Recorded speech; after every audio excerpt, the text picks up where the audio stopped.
Hello students, in my today's video, we'll discuss the remaining methods of preparation of alkyl halides, that is from hydrocarbons. In that, the first one is by free radical halogenation. Free radical halogenation, already we have discussed it in first PUC.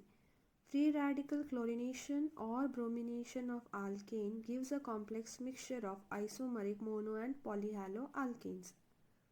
So when butane, that is CH3, CH2, CH2, CH3 is treated with chlorine in the presence of sunlight or is treated with chlorine in the presence of heat, we obtain two isomers, that is 1-chlorobutane CH3, CH2, CH2, CH2, Cl and 2-chlorobutane, that is CH3, CH2, CH, Cl, CH3.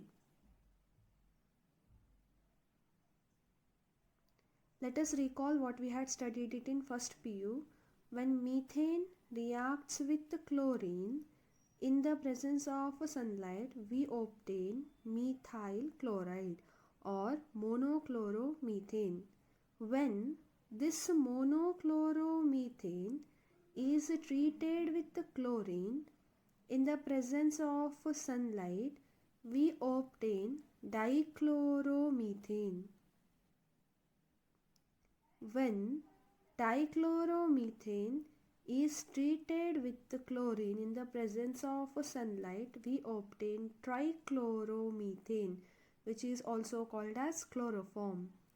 And when trichloromethane is further made to react with the chlorine in the presence of sunlight, we obtain carbon tetrachloride or tetrachloromethane. So since there are no replaceable hydrogen atom, the reaction stops. This we have studied in first PUC in unit 13. The next method is by electrophilic substitution reaction. What is an electrophile? It is a positively charged species, or you can say that it is a neutral species in which it has not attained octet or which do not complete its octet. Example is BF3. Alkyl chlorides and bromides can be easily prepared by electrophilic substitution of alkyl benzene with chlorine and bromine in the presence of Lewis acid catalyst like iron or iron 3 chloride. So before understanding the mechanism, let us see what is the position the electrophile will attack onto the alkyl benzene. For that, we need to know the resonating structures of alkyl benzene. So based on the resonating structures, we can determine whether our electrophile will go on.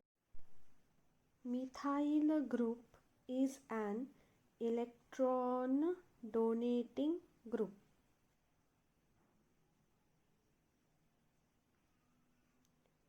The resonating structures can be written based on the hyperconjugation effect.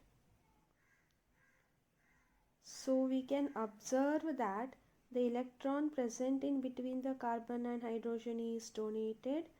Then the one which is present within the benzene ring come outside the benzene ring so that it can stabilize the charge. The resulting resonating structure is, so the one which we have not changed, we will write it as it is. Then here, since the electron pair moves outside, it becomes negatively charged as the carbon accepts one electron. So that electron pair has moved outside, so it is negatively charged. It was singly bonded, now it becomes double bond because electron pair moves from carbon to hydrogen. Then we are having carbon with the 3 hydrogen, out of which 1 hydrogen becomes positively charged because the electron pair between carbon and hydrogen is donated because of which it develops a positive charge and overall structure is stable due to hyperconjugation effect. The next resonating structure is electron pair moves within, then another electron pair outside.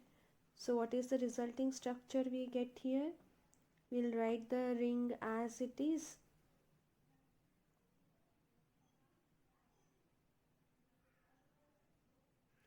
Then since electron pair moves outside the benzene ring, carbon is accepting the electron, it becomes negatively charged. The electron pair moves within, so a bond is formed, then a bond already present and remaining else as it is, where one of the hydrogen is positively charged. Then the next resonating structure can be written by, we show the electron pair moving within and one outside the ring. Therefore the resulting resonating structure is the benzene ring as it is, the bond unaltered as it is, the one which we have not done changes, we'll write it as it is. The electron pair comes outside the benzene ring, carbon accepts electron, it becomes negatively charged. Electron pair goes within, so we represent the bond. And the final resonating structure is one electron pair goes within and one back to the carbon and hydrogen. Thus, the final resonating structure is written as benzene ring, then carbon with the 3 hydrogen atom, that is nothing but methyl group without any charges. The two structures are similar, just the position of the double bonds are different. And by the resonating structures, we come to know that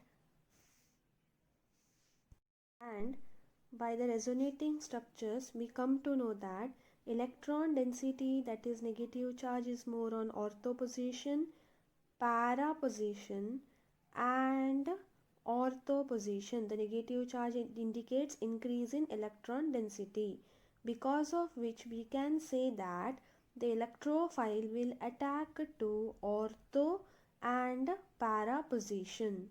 Thus, methyl is an ortho para directing group.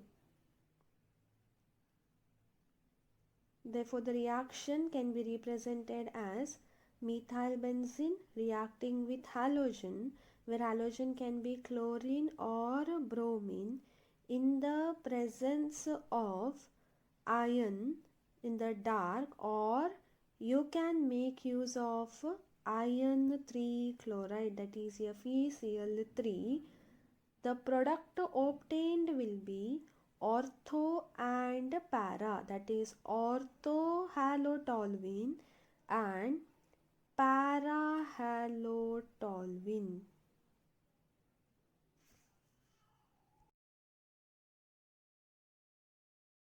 Fluoro compounds are not prepared by this method due to high reactivity of fluorine, and reactions of iodine are reversible in nature as they require the presence of an oxidizing agent like HNO3, HiO4 to oxidize Hi formed during the iodination.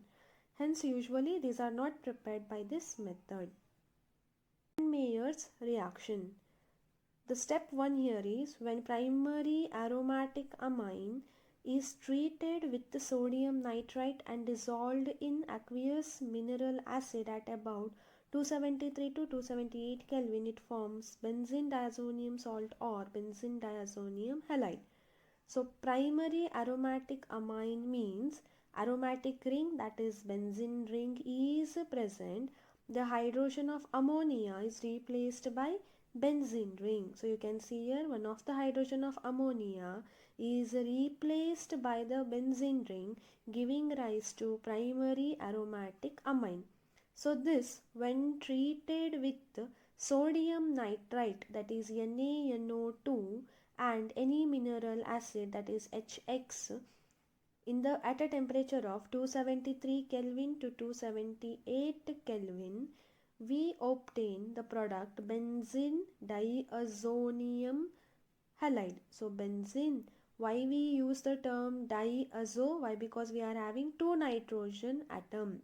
It becomes positively charged and the halide which is negatively charged get attracted towards it. So this is called as benzene diazonium halide. About this we will study in a detail in the lesson amines.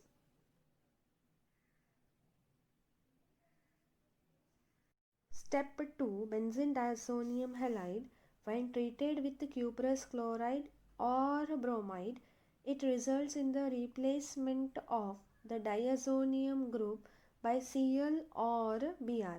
So when benzene diazonium halide is treated with cuprous halide, where the halide is either chloride or bromide, nitrogen group is replaced, that is N2 gas is liberated and halide is also removed, and the product obtained is halobenzene. So if you are using cuprous chloride, it will be chlorobenzene.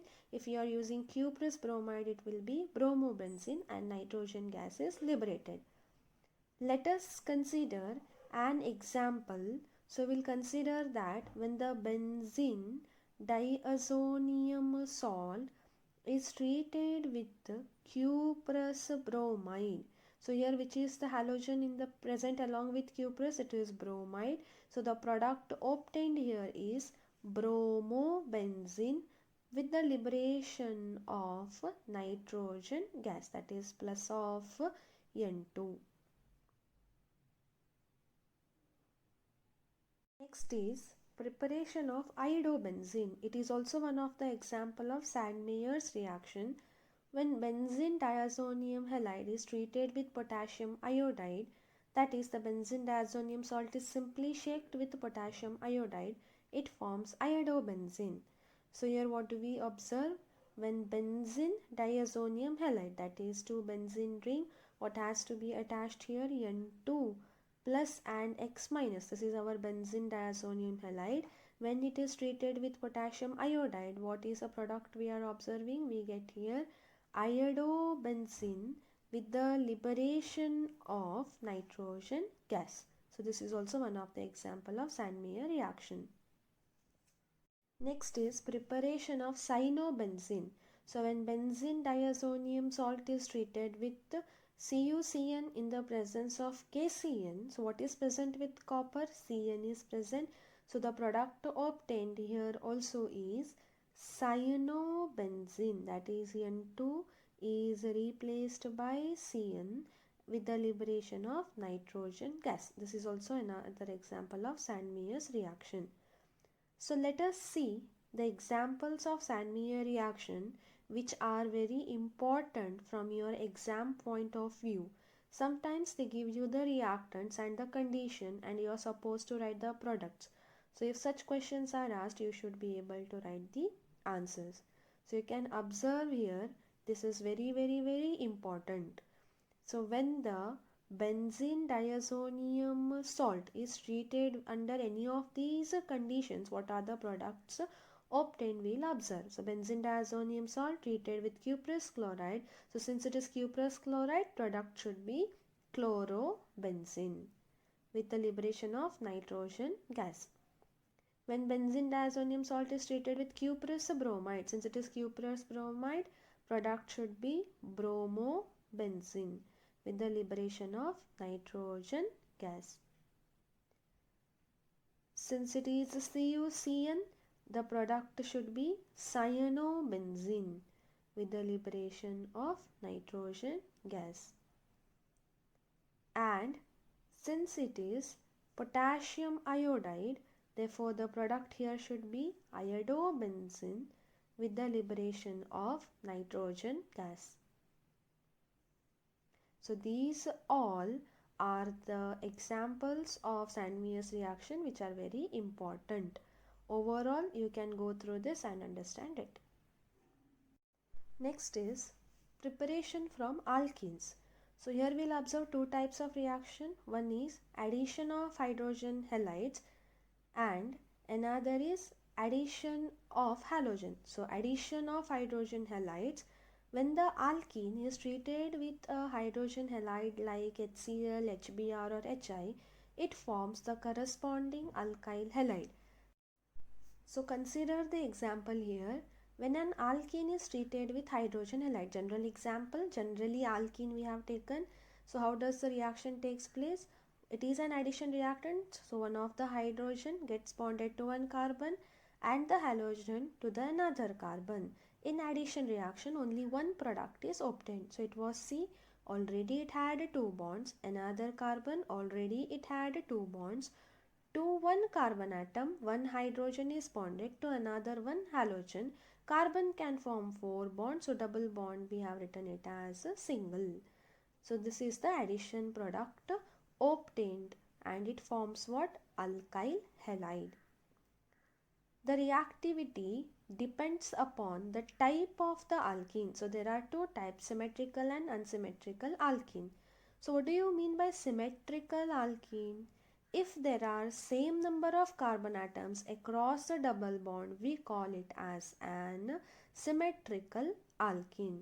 Let us see the next example. So here you can observe across the double bond, we are having on one side two carbon atom and on another side one carbon atom. So they are not equal, hence it is an unsymmetrical alkene. Similarly, you can observe here you are having totally how many carbon atoms? 1, 2, 3 and 4. So out of this, across the double bond, you can observe that on one side you are having 2 carbon atom and on another side 2. Since it is equal, it becomes which type of alkene? Symmetrical alkene. Here you can observe 1, 2, 3, 4. So out of these 4, 3 are present on one side and 1 is present on another side. So it becomes an unsymmetrical alkene. So whenever an unsymmetrical alkene is present, we follow a rule which we call it as Markovnikov's rule.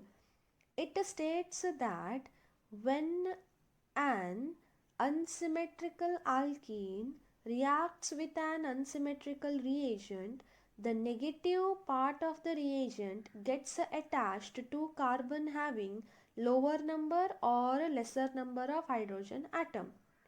This is already what you have studied it in first PU. So observe the alkene. It is an unsymmetrical alkene.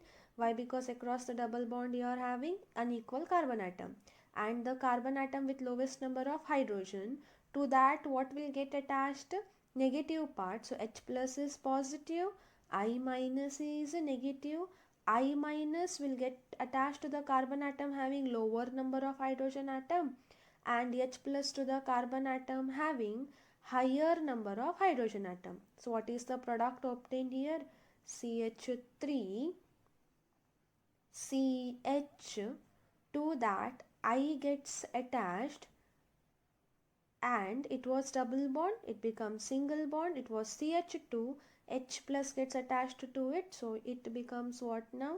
CH3. So this is our major product. Then what about the minor product? What is the other possible way? The negative part will get attached to the carbon atom having higher hydrogen atom and the positive to the lower carbon atom having lower number of hydrogen atom, and it becomes our minor product, that is CH3 CH2 CH2I. So this is our minor product.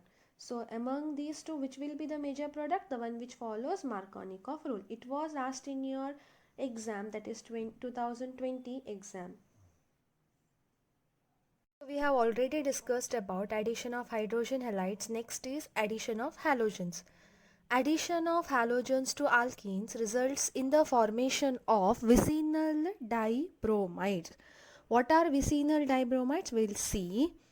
So when an alkene is treated with bromine in the presence of carbon tetrachloride, we see that one of the bromine gets attached to one carbon atom, another to another carbon atom, and we obtain a halide, that is vicinal dihalide. We'll name this vicinal dihalide. To name this vicinal dihalide, we'll number the carbon atoms. So here you can see there are two carbon atom, carbon 1 and carbon 2. Both are having bromo group, hence the prefix is 1, 2 dibromo. Since there are two carbon atom, the word root is ith and they are singly bonded, hence the suffix is in. This method is used for the detection of double bond in a molecule. The method is halogen exchange method. So in this method we will discuss about the preparation of alkyl iodides and alkyl fluorides. Earlier examples we have seen the preparation of alkyl chlorides and bromides. To prepare alkyl iodides and alkyl fluorides we make use of alkyl chloride and bromide. We study it under two important reactions. It is usually asked for 1 mark. Those are named reaction, that is Finkelstein reaction. Alkyl chloride or alkyl bromide, when treated with sodium iodide in dry acetone, it forms alkyl iodide. So here we will observe that when an alkyl halide, that is chloride or bromide, is treated with the sodium iodide in dry acetone, we observe that it forms alkyl iodide plus of sodium halide. So what is happening here? Halogen of the alkyl group, that is alkyl halide, is exchanged with the iodide that is present along with sodium, and the product obtained here is alkyl iodide. Consider an example. So if we consider the example of methyl bromide reacting with the sodium iodide. So which is the halogen present here in methyl bromide that has to be exchanged? It is Br. It is exchanged with which halogen? Iodide present along with the sodium. So exchange of halogen takes place, and what is a product obtained? CH3I plus of NaBr, that is sodium bromide.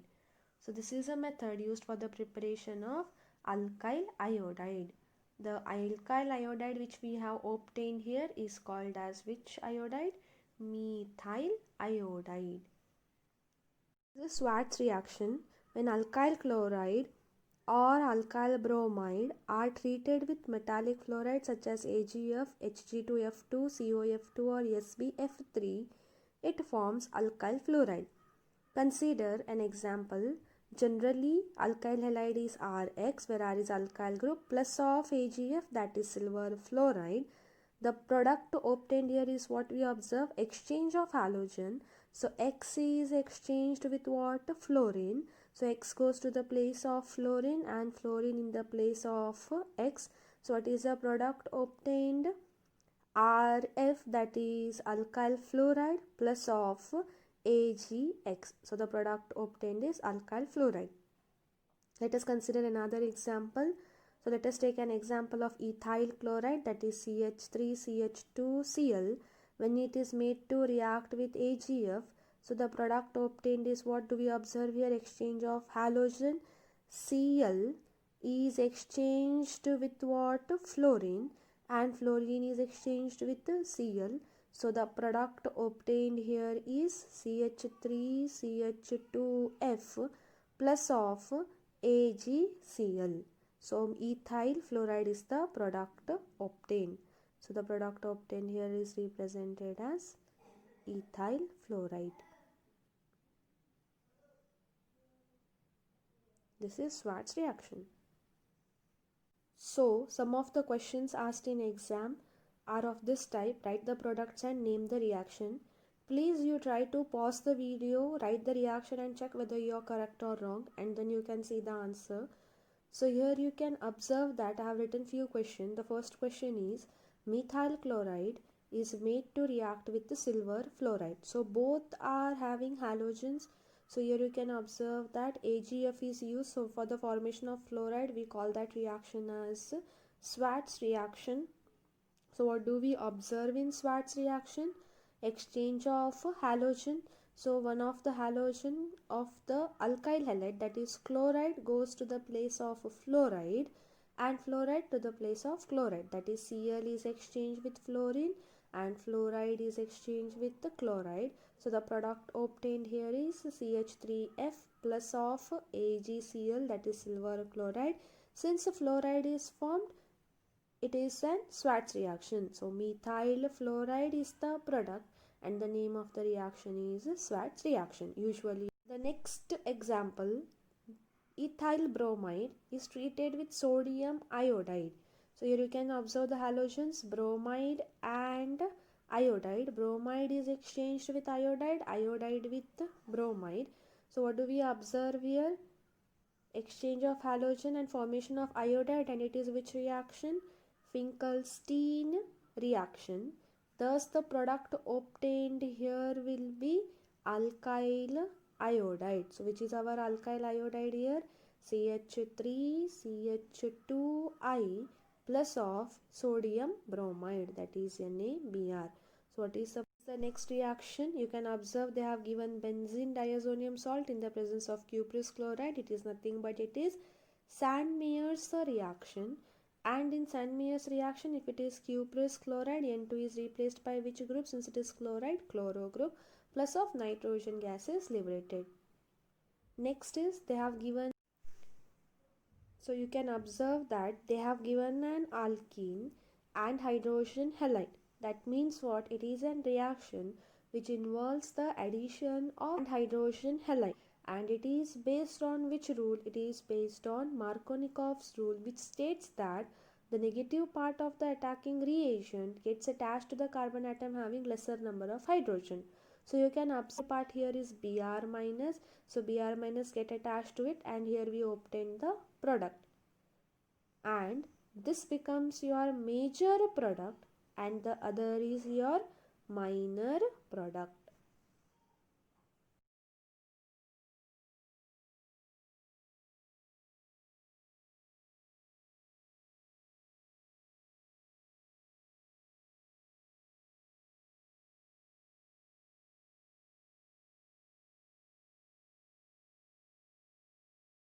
So we have finished with the methods of preparation. So we'll go with the physical properties. So the physical properties are alkyl halides are colorless when pure. However, bromides and iodides develop color when exposed to light. And volatile halogen compounds have sweet smell. The alkyl halides exhibit color because they undergo breaking down and liberate free iodine and free bromine, which are colored in nature, and this gives color to the alkyl halides. Next is comparison of boiling point of hydrocarbons and alkyl halide. Alkyl halide have higher boiling point than those of the hydrocarbons of comparable molecular mass due to the following reason. The first reason is greater polarity. So already we have studied the nature of the carbon halogen bond. What is the nature? It is polar in nature. So we will consider an example. Consider methyl halide or methyl chloride. So we'll write the bond here CCl, and on other sides that is having hydrogen bonded to it. So among these, which is the polar bond? CCl bond is a polar bond. Why? Because of the electronegativity difference. So because of this greater polarity, that is development of partial positive and negative charges, make it polar. It is having higher boiling point. Next is higher molecular mass as compared to parent hydrocarbon. So consider methane, and the hydrocarbon obtained from methane by replacement of hydrogen atom, one of the hydrogen atom is CH3Cl. So of these two, which has the highest boiling point, CH3Cl or CH4? CH3Cl has the highest boiling point. Why? Because it is having higher molecular mass when compared to its parent hydrocarbon. So what do we say? Methyl chloride is having greater boiling point than CH4 due to higher molecular mass. Then next, the intermolecular forces of attraction are stronger in halogen derivative. That is, in the CH4, what is the kind of intermolecular force we can observe? We can observe only the van der Waals forces. CH4 has only the van der Waals forces, whereas CH3Cl can exhibit both the type of forces, that is dipole and van der Waal. Why? Because of the polarity, that is bond polarity of carbon halogen. Observe, for the same alkyl group, the boiling point of alkyl halides decreases in the order alkyl iodide having greater boiling point than alkyl bromide having greater boiling point than alkyl chloride having greater boiling point than alkyl fluoride. This is due to the change in the size or increase in the size of the halides. Boiling point of isomeric haloalkanes decreases with the increase in branching. So you can see the examples which we have taken. We have taken a straight chain alkane, then we have alkyl halide, then we have taken a branched chain alkyl halide, and furthermore we can see more branching. All three are having same molecular formula, that is same carbon atom, hydrogen and bromine. So straight chain have larger boiling point than branched chain. The reason for this is larger the surface area, larger is the boiling point. Boiling point of isomeric dihalobenzenes are nearly the same. The para-isomers have high melting point as compared to their meta and ortho isomer. This is very important question. It is usually asked in 1 marks, as give reason why the para-isomer has high melting point when compared to meta and ortho. The reason is due to the symmetry of para-isomer that fits in crystal lattice better as compared to ortho and meta isomers. And next is solubility.